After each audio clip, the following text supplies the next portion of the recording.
सेवा जोहार। आवाज नहीं आ रही है, हम गोडवाना के राजा कह रहे हैं तो आवाज आना चाहिए। राजा शंकर साहब रघुनाथ साहब अमर रहे, राजा शंकर साहब रघुनाथ साहब अमर रहे, वीरंगना अवंतीबाई लोधी अमर रहे, अमर रहे, अमर रहे, महात्मा फूले अमर रहे, अमर रहे, अमर रहे, बाबा साहब भीमराव अम्बेडकर अमर रहे, अमर रहे, अमर रहे। साथियों, सर्वप्रथम तथागत गौतम बुद्ध जी को नमन करते हुए हमारे समाज बहुजन समाज में जन्मे समस्त महापुरुषों को, गुरुओं को, शहीदों को, सलाहकारों को, आए हुए अतिथियों को सबको सादर नमन करते हुए, क्योंकि कार्यक्रम बहुत बड़ा एक विशाल कार्यक्रम हो रहा है और एक समय की पाबंदी रहेगी, इसलिए आज इस बहुलीबंद की धरती से आज हमारे राजा शंकर साहब रघुनाथ साहब जी की कदम बलिदान दिवस है, वो हम याद करना चाहते हैं। मैं समस्त क्रांतिकारी साथियों से कहना चाहता हूं कि प्रांगण में आइए, थोड़ा सा बात करेंगे, क्योंकि जब तक आपको अपना इतिहास पता नहीं होगा तब तक आप इतिहास नहीं बना सकते साथियों। और इतिहास जानने की जरूरत है आज कि आखिर हमारे राजा शंकर साहब और कुंवर रघुनाथ साहब जी को अंग्रेजों ने तोप के सामने रख के उड़ाया क्यों था। इस बात को हमें जानना होगा।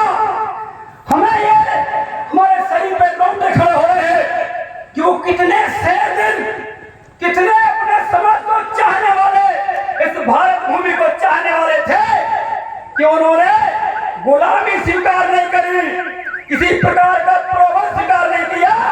उन्होंने कहा कि ये धरती अंग्रेजों को छोड़ने पड़ेगी और उन्होंने ये कहते हुए कह दिया कि अंग्रेजों कुछ भी करना समझौता नहीं होगा, चाहे आप मुझे तोप के सामने क्यों ना उड़ा दें।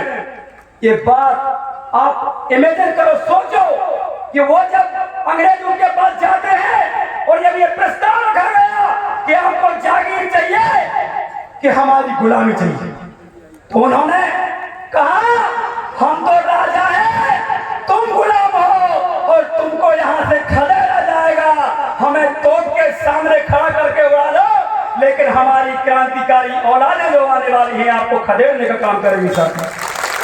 इसीलिए ये जानना जरूरी है कि आज क्या लड़ाई है। उस समय लड़ाई अंग्रेजों से थी, लेकिन आज किससे लड़ाई है?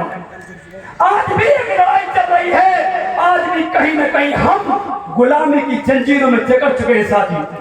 आज आपको पता होना चाहिए 1931-32 के बाद ये जो अपने आप को लगभग 65% समाज कहता है अपने आप को ओबीसी वर्ग, उसकी एक 90 साल लगभग बीत गए, अभी तक जनगणना नहीं कराई साथी। सोचिए आप अपने घर में कितना भी सदस्य हो, लेकिन कोई सामान खरीदने जाते हो, अगर कुछ देना है तो पहले गिनती करते हो कि नहीं करते? बताइए, करते कि नहीं करते? अगर आपके घर में शादी है और निमंत्रण भेजना है माता बहने, तो चर्चा करते कि नहीं करते कि हम कितने लोगों को भेजना है? और जब हमारी गिनती ही नहीं है तो हम कैसे अपने लोगों को अधिकार देंगे? साथियों, इस देश के अंदर जिस प्रकार से आजादी के बाद मनुवादी सिस्टम ने हमारे लोकतंत्र को कैप्चर करने का काम किया है, वो आपके सामने प्रदर्शित है। आपको देखना होगा कि इस 65% ओबीसी समाज के लोगों की आज तक गिनती नहीं हुई, इसलिए क्योंकि हम सिर्फ और सिर्फ झूठे उनके षड्यंत्रकारी एजेंडों में आते रहे। ये वाहिनी, वो वाहिनी, ये संगठन, ये हिंदू, ये दुनिया भर के आपको प्रोपेगेंडा लगाते रहे, लेकिन कभी भी उन्होंने ये नहीं कहा कि 65% इस ओबीसी को कब अधिकार दिए जाएंगे साथियों। और एक बार और बताना चाहता हूं, हमारे पिछड़ा वर्ग के लोग, कई लोग कहने लगते हैं, पढ़े लिखे लोग, अरे बाबा साहब ने हमारे लिए क्या किया? अरे मूर्खो, बाबा साहब तो वो हैं जिनका ज्ञान पूरी दुनिया में उजाला कर रहा है, और तुम समझ नहीं पाए कि बाबा साहब भीमराव अम्बेडकर ने 3 340 अनुच्छेद में तुम्हारे बाप की रजिस्ट्री कर दी थी उस समय जब संविधान बना रहे थे। लेकिन तुम, हम खुद, क्योंकि हम नपुंसक हैं कि आज तक हमारा अधिकार जो संख्या के अनुपात में होना चाहिए था वो ले नहीं पाए, इसलिए क्योंकि हम सिर्फ हिंदू मुस्लिम हिंदुस्तान पाकिस्तान के अलावा कुछ नहीं कर पाए।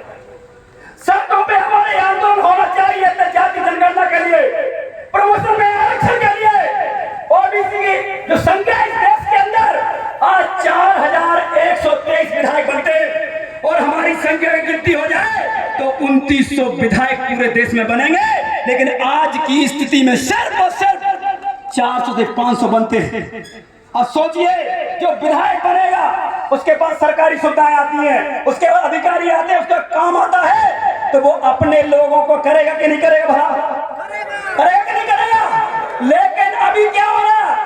अभी आपके लोग बन ही नहीं रहे। क्यों? क्योंकि हमारे जो विधायक सांसद हैं वो सिर्फ दरी चटाई झंडा उठाओ और आरएसएस की प्रयोगशाला में भक्ति करो, बस।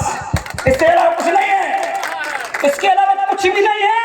जबकि मैं पूछना चाहता हूं कि मणिपुर में जब आदिवासी हमारी महिलाओं को शर्म आती है बोलने में, नंगा करके बलात्कार किया गया, छोटी बात नहीं है बहनों।